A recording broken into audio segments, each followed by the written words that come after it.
Good morning Telangana. Welcome to T news. నేను సాయి మాధవి.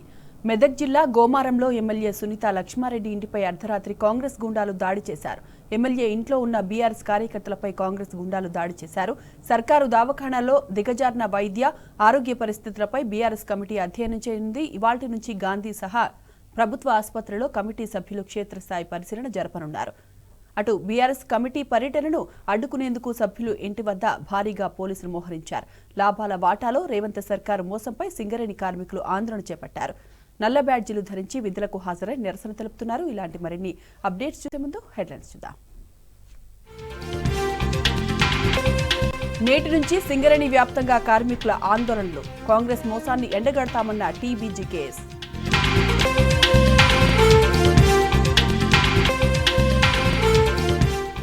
ఇవాళ గాంధీ ఆసుపత్రిలో రాజయ్య కమిటీ పరిశీలన, ఆరోగ్య వ్యవస్థపై అధ్యయనం.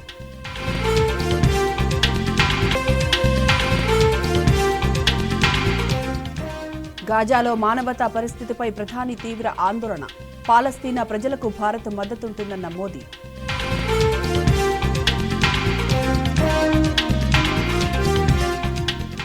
ఎన్సీబీ పోల్లో కమలా హ్యారిస్ ముందంజ. ఓడిపోతే మళ్లీ పోటీ చేయరన్న ట్రంప్.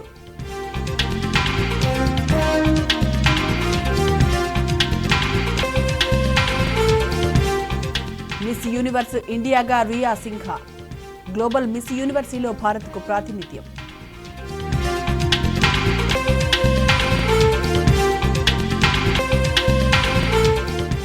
పశ్చిమ మధ్య బంగాళాఖాతంలో అల్పపీడనం. తెలంగాణలో 11 జిల్లాలకు ఎల్లో అలర్ట్.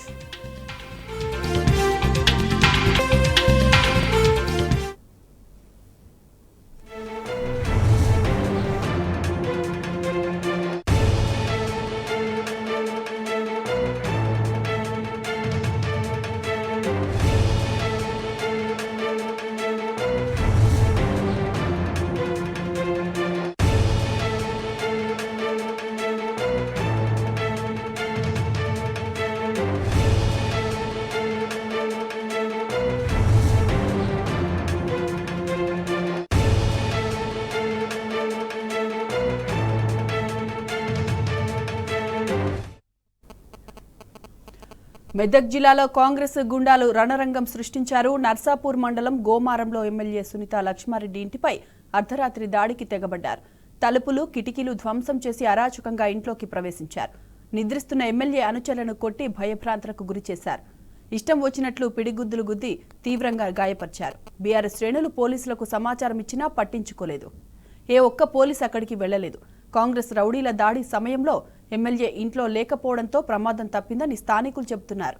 దాడికి పాల్పడిన కాంగ్రెస్ గుండాలను వెంటనే అరెస్టు చేయాలని డిమాండ్ చేస్తున్నారు.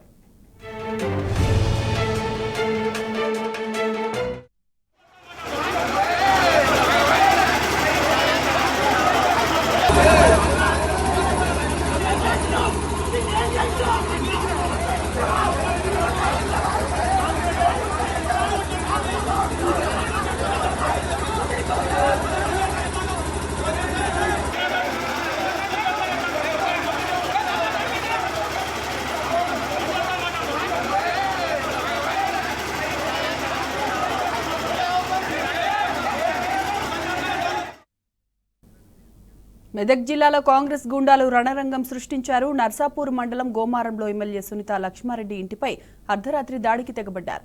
తలుపులు, కిటికీలు ధ్వంసం చేసి అరాచకంగా ఇంట్లోకి ప్రవేశించారు. నిద్రిస్తున్న ఎమ్మెల్యే అనుచరులను కొట్టి భయభ్రాంతులకు గురిచేశారు. ఇష్టం వచ్చినట్లు పిడిగుద్దులు గుద్ది తీవ్రంగా గాయపరిచారు. బీఆర్ఎస్ శ్రేణులు పోలీసులకు సమాచారం ఇచ్చినా పట్టించుకోలేదు. ఏ ఒక్క పోలీసు కూడా అక్కడికి వెళ్లలేదు. కాంగ్రెస్ రౌడీల దాడి సమయంలో ఇంట్లో ఎమ్మెల్యే లేకపోవడంతో ప్రమాదం తప్పిందని స్థానికులు చెబుతున్నారు. దాడికి పాల్పడిన కాంగ్రెస్ గుండాలను వెంటనే అరెస్టు చేయాలని డిమాండ్ చేస్తున్నారు.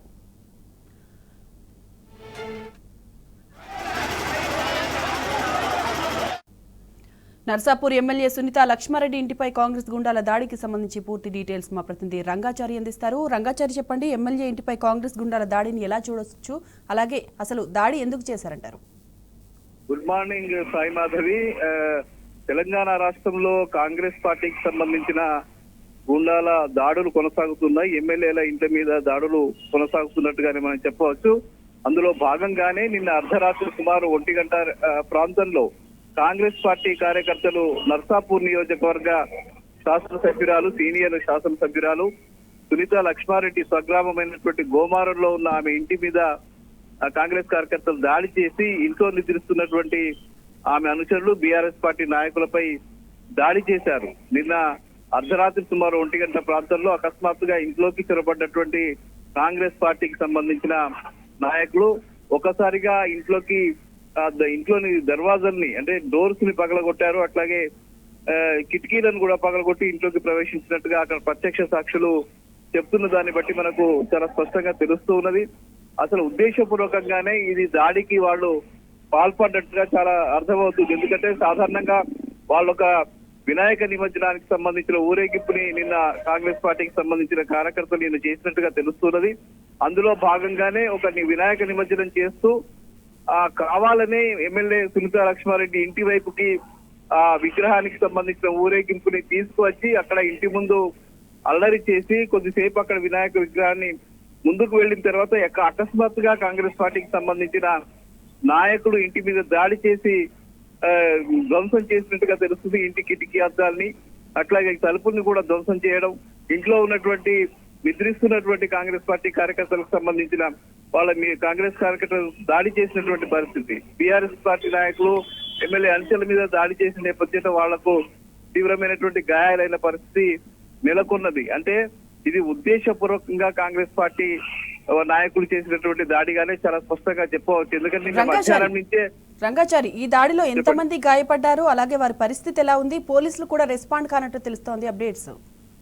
అవునండి, అయితే నిన్న మధ్యాహ్నం నుంచే కొంత వాళ్ళ కదలికల మీద స్థానికంగా ఉండేటువంటి కాంగ్రెస్ పార్టీకి సంబంధించిన నాయకుల కదలికల మీద బీఆర్ఎస్ పార్టీ నాయకులు, ఎమ్మెల్యే అనుచరులు కొంత వాళ్ళు సమాచారం సేకరిస్తున్నారు. అయితే ఈ రోజు అర్ధరాత్రిలో ఏదో ఒక సందర్భంలో గొడవ సృష్టించాలి, ఎమ్మెల్యే ఇంటి మీద దాడి చేయాలి అనే ఒక లక్ష్యంతో కాంగ్రెస్ పార్టీకి సంబంధించిన గ్రామ నాయకులు వాళ్ళు ఉన్నట్టుగా సునీత లక్ష్మారెడ్డికి సంబంధించిన అనుచరులకు సమాచారం ఉంది.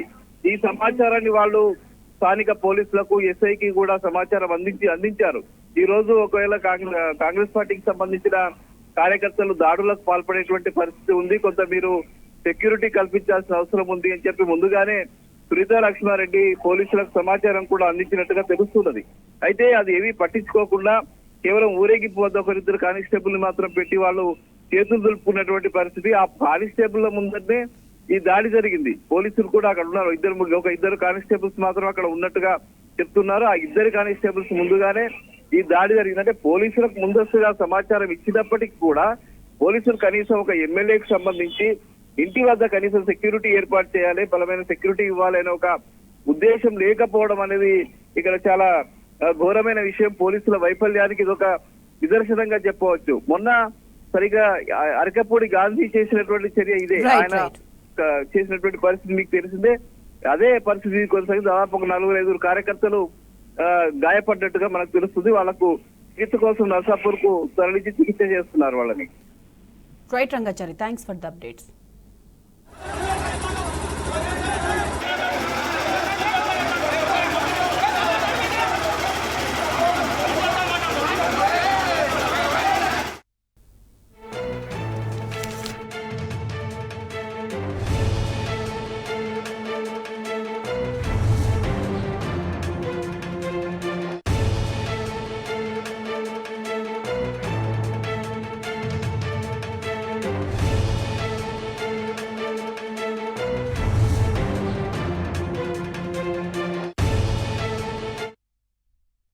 బీఆర్ఎస్ వర్కింగ్ ప్రెసిడెంట్ కేటీఆర్ వేసిన హెల్త్ కమిటీ ఇవాల్టి నుంచి క్షేత్రస్థాయిలో పర్యటించనుంది. గాంధీ సహా రాష్ట్రంలోని ఆయా ప్రభుత్వ ఆసుపత్రుల్లో మాజీ ఉప ముఖ్యమంత్రి డాక్టర్ రాజయ్య నేతృత్వంలో మెతుకు అనంత సంజయ్తో కూడిన బీఆర్ఎస్ నిజ నిర్ధారణ కమిటీ పరిస్థితులను అధ్యయనం చేయనుంది. గాంధీ దవాఖానాను త్రిసభ్య కమిటీ పరిశీలించనుంది. గాంధీ, ఉస్మానియా, నీలోఫర్ సహా రాష్ట్రంలోని దవాఖానాలను పరిశీలించనుంది. రాష్ట్రంలో దిగజారిన వైద్య ఆరోగ్య వ్యవస్థపై అధ్యయనం చేసి తీసుకోవాల్సిన చర్యలపై చర్చించారు.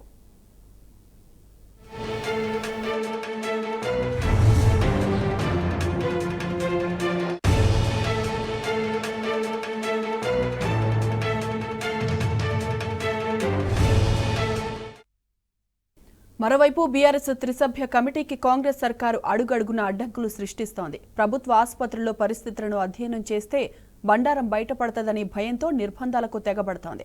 మాజీ deputy CM doctor Thatikonda Rajaiah, MLA doctor Sanjay, మాజీ ఎమ్మెల్యే డాక్టర్ మెతుకు ఆనంద్ బృందాన్ని అడ్డుకునేందుకు రేవంత్ ప్రభుత్వం పోలీసులను ఉసుగొలుపుతోంది. దీంతో కమిటీ సభ్యుల ఇళ్ల వద్ద పోలీసులు భారీగా మోహరించారు. రాజయ్యతో పాటు కమిటీ సభ్యులిద్దరినీ పోలీసులు అరెస్టు చేశారు.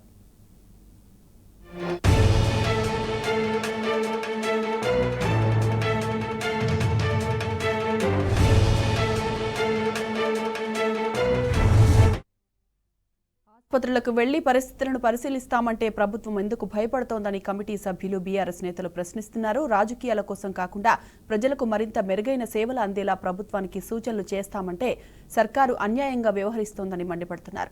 ప్రభుత్వం ఇప్పటికైనా పిరికిపంద చర్యలను ఆపాలని ఆగ్రహం వ్యక్తం చేస్తున్నారు.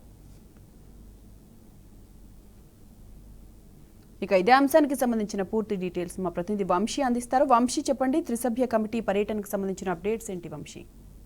వైద్య ఆరోగ్య శాఖ పరిస్థితి ఎలా ఉంది, ప్రజలకు ఎలాంటి వైద్య సేవలు అందుతున్నాయి అనే అంశానికి సంబంధించి అధ్యయనం చేయడానికి, ఆసుపత్రుల స్థితిగతుల పైన అధ్యయనం చేయడానికి బీఆర్ఎస్ పార్టీ ఒక త్రిసభ్య కమిటీని ఏర్పాటు చేయడం జరిగింది. ఆ యొక్క కమిటీలో మాజీ ఉప ముఖ్యమంత్రి రాజయ్య, దాంతో పాటుగా ఎమ్మెల్యే సంజయ్, దాంతో పాటుగా మెతుకు ఆనంద్, వీళ్ళ ముగ్గురిని కూడా అందులో సభ్యులుగా ఏర్పాటు చేసినటువంటి పరిస్థితి కూడా మనం చూస్తా ఉన్నాము. వీరు ముగ్గురు కూడా ఎక్స్పర్ట్స్ అయినటువంటి డాక్టర్స్ గా మనం చెప్పొచ్చు. ప్రధానంగా ఈ యొక్క ఏదైతే ఆసుపత్రిలో గత కొద్ది రోజుల నుంచి కూడా విష జ్వరాలు ప్రబలుతుంటే ప్రభుత్వం నిర్లక్ష్య ధోరణితో వ్యవహరిస్తా ఉంది. ప్రజలకు వైద్య సేవలు అందించడంలో పూర్తిగా విఫలమైనదని కూడా మనం ప్రధానంగా చెప్పుకోవచ్చు. దాంతో పాటుగా గత కొద్ది రోజుల క్రితం గాంధీ ఆసుపత్రిలో జరిగినటువంటి మాతా శిశు మరణాల పైన సంబంధించి కూడా ఒక అధ్యయనాన్ని నిర్వహించి ప్రభుత్వానికి ఒక నివేదిక ఇవ్వాలనుకుంది బీఆర్ఎస్ పార్టీ. దానికి సంబంధించి కూడా అటు BRS party working president KTR ఒక కమిటీని ఏర్పాటు చేసినటువంటి పరిస్థితి కూడా మనం చూస్తా ఉన్నాము. ఈ సందర్భంగా ఈ రోజు గాంధీ ఆసుపత్రి విజిటింగ్ కి రాబోతున్నటువంటి ఏదైతే త్రిసభ్య కమిటీ సభ్యులను ఎక్కడికక్కడ హౌస్ అరెస్ట్ చేసినటువంటి పరిస్థితి కూడా మనం చూస్తా ఉన్నాము. మాజీ ఉప ముఖ్యమంత్రి డాక్టర్ రాజయ్య కావచ్చు, ఎమ్మెల్యే సంజయ్ కావచ్చు, దాంతో పాటుగా బీఆర్ఎస్ నాయకుడు మెతుకు ఆనంద్కి సంబంధించి కూడా వారిని ఎక్కడికక్కడ గృహ నిర్బంధం చేసి ఏదైతే అరెస్ట్ చేసినటువంటి పరిస్థితి కూడా మనకు కనిపిస్తా ఉంది. పోలీసులు కూడా భారీ ఎత్తున వారి నివాసాల వద్ద మోహరించినటువంటి పరిస్థితి కూడా మనకు కనిపిస్తా ఉంది. వారిని ఎట్టి పరిస్థితుల్లో కూడా బయటకు రానివ్వబోమని కూడా వారు ఏదైతే పోలీసులు చెప్పినటువంటి పరిస్థితి కూడా మనకు కనిపిస్తా ఉంది. రాష్ట్ర ప్రభుత్వ అధినేతల నుంచే తమకు స్పష్టమైనటువంటి ఆదేశాలు ఉన్నాయని కూడా, మిమ్మల్ని బయటకు వెళ్ళనివ్వద్దని కూడా తమకు ఆదేశాలు ఉన్నాయంటూ బాహాటంగానే పోలీసులు చెప్పినటువంటి పరిస్థితి కూడా మనకు కనిపిస్తా ఉంది. ప్రధానంగా ఆసుపత్రిలో జరుగుతున్నటువంటి ట్రీట్మెంట్ అంశాలు కావచ్చు, ప్రజలకు అందుతున్నటువంటి సౌకర్యాల పైన ఎలా అందుతున్నాయి, ఆసుపత్రుల స్థితిగతుల పైన కూడా ఎలా అందుతున్నాయనే అంశానికి సంబంధించి కూడా పూర్తి స్థాయిలో నివేదికను తయారు చేసేది ప్రభుత్వానికి ఇవ్వాలని కూడా బీఆర్ఎస్ పార్టీ త్రిసభ్య కమిటీని ఏర్పాటు చేసినటువంటి పరిస్థితి కూడా మనకు కనిపిస్తా ఉంది. కానీ పోలీసులు ఎక్కడికక్కడ అడ్డుకోవడం కొంత ఆందోళనకరమైనటువంటి విషయంగా కూడా బీఆర్ఎస్ పార్టీ చెప్పినటువంటి పరిస్థితి కూడా మనకు కనపడతా ఉంది. రాష్ట్రంలో ఇప్పటికే విష జ్వరాలు అనేటువంటి డెంగ్యూ కావచ్చు, మలేరియా కావచ్చు, చికెన్ గున్యా, వీటితోటి అనేక మంది మృత్యువాత పడినటువంటి పరిస్థితి కూడా మనం చూస్తా ఉన్నాము. గత కొద్ది రోజుల నుంచి కూడా ప్రజలకు మెరుగైన వైద్య సేవలు అందించాలని కూడా బీఆర్ఎస్ పార్టీ పలు దఫాలుగా ప్రశ్నిస్తున్నటువంటి పరిస్థితి కూడా మనకు కనిపిస్తా ఉంది. మొత్తం మీద చూస్తే మాత్రం మన పక్క గాంధీ ఆసుపత్రి వద్ద కూడా భారీగా పరిస్థితి కూడా మనకు కనపడతా ఉంది. వంశీ, ఇప్పటికే 2 సభ్యులను అరెస్టు చేసినట్టు తెలుస్తోంది. తదుపరి కార్యాచరణ ఎలా ఉండబోతుందంటారు వారికి? ప్రధానంగా మనం చూస్తే మాత్రం ప్రజాక్షేత్రంలో మాత్రం ఖచ్చితంగా ప్రజలకు వైద్య సేవలు అందించే విషయంలో మాత్రం ఎక్కడ ప్రభుత్వం రాజీ పడదని కూడా బీఆర్ఎస్ పార్టీ కోరుతుంది. దాంతో పాటుగా ప్రజలకు మెరుగైన వైద్య సేవలు అందించేంత వరకు, మందుల కొరత తీర్చేంత వరకు బీఆర్ఎస్ పార్టీ పోరాటం చేస్తామని కూడా చెప్తున్నటువంటి పరిస్థితి మనకు కనపడతా ఉంది. Right Vamshi, thanks for the updates.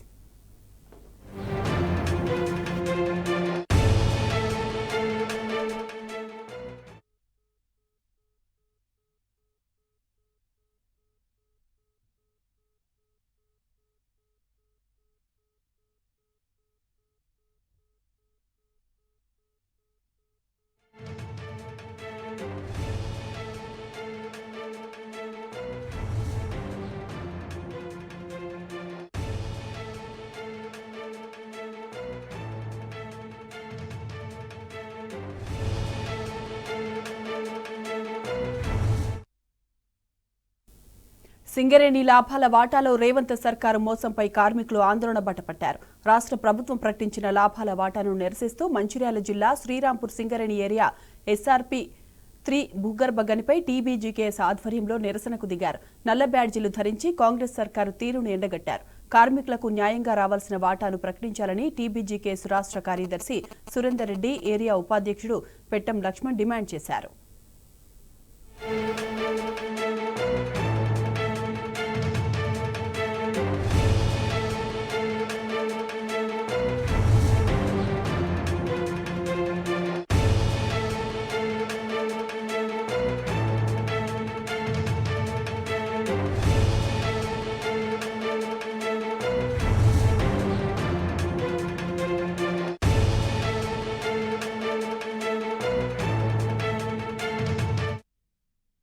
Singareni లాభాల వాటాలో రేవంత్ సర్కారు మోసంపై కార్మికులు ఆందోళన బాటపట్టారు. రాష్ట్ర ప్రభుత్వం ప్రకటించిన లాభాల వాటాను నిరసిస్తూ మంచిర్యాల జిల్లా శ్రీరాంపూర్ సింగరేణి ఏరియా ఎస్ఆర్పీ 3 భూగర్భ గనిపై టీబీజీకేఎస్ ఆధ్వర్యంలో నిరసనకు దిగారు. ఇక ఇదే అంశానికి సంబంధించిన పూర్తి డీటెయిల్స్ మా ప్రతినిధి ఉమేష్ అందిస్తారు. Umesh, good morning. కార్మికుల నిరసనకు సంబంధించిన అప్డేట్స్ ఏంటి ఉమేష్?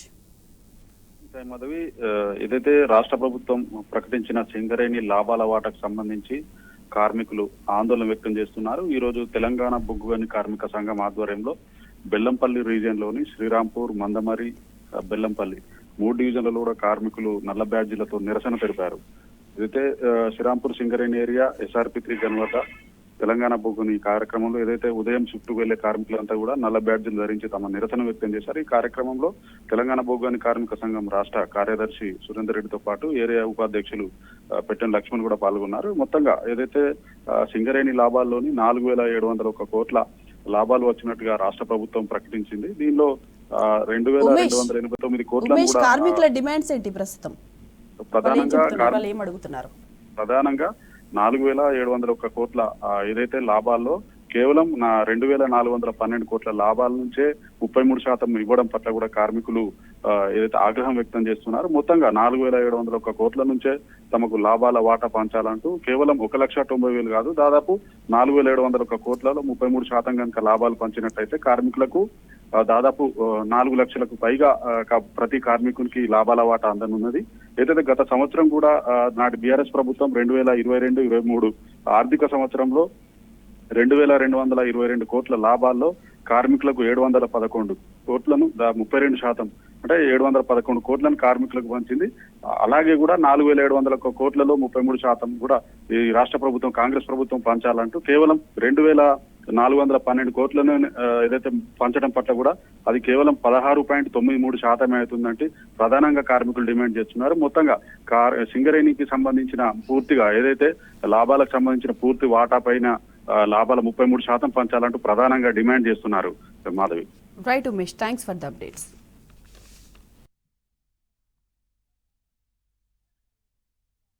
సింగరేణి అత్యంత అభివృద్ధి పదంగా ముందుకు పోతూ ఈ బొగ్గు రేట్లు కూడా పెరిగినాయి కాబట్టి 4,701 కోట్ల నికర లాభాలు వచ్చినాయని స్వయంగా గౌరవ ముఖ్యమంత్రి గారు ఉన్న వేదిక మీద ఉప ముఖ్యమంత్రి బండ్లు భట్టి విక్రమార్క గారు అక్కడ ప్రకటించడం జరిగింది. అక్కడ 2 జాతీయ సంఘాలకు అంటే గుర్తింపు సంఘం, ప్రాతినిధ్య సంఘం నాయకులు కూడా అదే వేదిక మీద ఉన్నారు. ఇది యావత్ తెలంగాణ రాష్ట్రం మొత్తం కూడా చూసుకున్నది.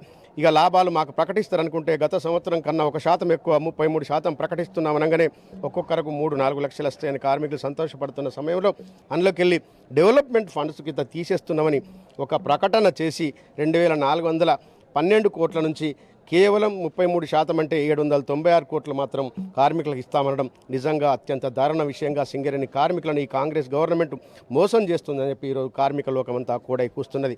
చాలా ఆగ్రహావేశాలతో ఉన్నారు. మాకచ్చే లాభాల వాటా మాకు తప్పనిసరిగా ఇవ్వాలి. ఒకరోజు బావిలోకి వచ్చి చూడండి, లోపల గాలి లేని పరిస్థితిలో, మంచినీళ్ళు లేని పరిస్థితిలో, ఎక్కడ లోపలికి పోతే బయటికి వస్తామో లేమో అని భయపడే పరిస్థితిలో ఉద్యోగం చేస్తున్న ఈ సింగరేణి కార్మికులంటే బార్డర్లో సైనికుల కన్నా ఎక్కువ అని అప్పటి ఉద్యమ నాయకుడు గౌరవ ముఖ్యమంత్రి కేసీఆర్ గారు ఎన్నోసార్లు చెప్పడం జరిగింది. కాబట్టి తప్పనిసరిగా మా వాటా మాకు ఇవ్వాల్సిందే అని ఈరోజు కార్మిక లోకం పాడుతుంది. కాబట్టి సింగరేణి కార్మికుల హక్కుల పరిరక్షణ కొరకే ప్రాంతీయంగా ఇక్కడ ఉన్న వాళ్ళం తెలంగాణ బొగ్గని కార్మిక సంఘంగా ఆవిర్భవించినాం. కాబట్టి వారికి పోరాటం చేయాల్సిన బాధ్యత మాదుందని నిన్న TRS party working president KTR గారి పిలుపు మేరకు మా యొక్క తెలంగాణ బొగ్గని కార్మిక సంఘం రాష్ట్ర అధ్యక్షులు మిర్యాల రాజిరెడ్డి గారి పిలుపు మేరకు ఈరోజు సింగరేణి వ్యాప్తంగా కార్మికులకు నల్ల బ్యాడ్జీలు పెడుతూ నిరసన కార్యక్రమాలు చేపడుతున్నాం. మంత్రి పొంగులేటి శ్రీనివాసరెడ్డికి స్ట్రాంగ్ కౌంటర్ ఇచ్చారు కేటీఆర్. రేవంత్ ని సీఎం కుర్చీ నుంచి దించేందుకు పొంగులేటి ప్రెస్ మీట్ పెట్టారన్నారు. రేవంత్ కుంభకోణం విషయంపై హైకోర్టు చీఫ్ జస్టిస్ కేంద్రంలోని సెంట్రల్ విజిలెన్స్ కమిషన్ దగ్గరికైనా వెళ్దామని పొంగులేటికి సవాల్ విసిరారు.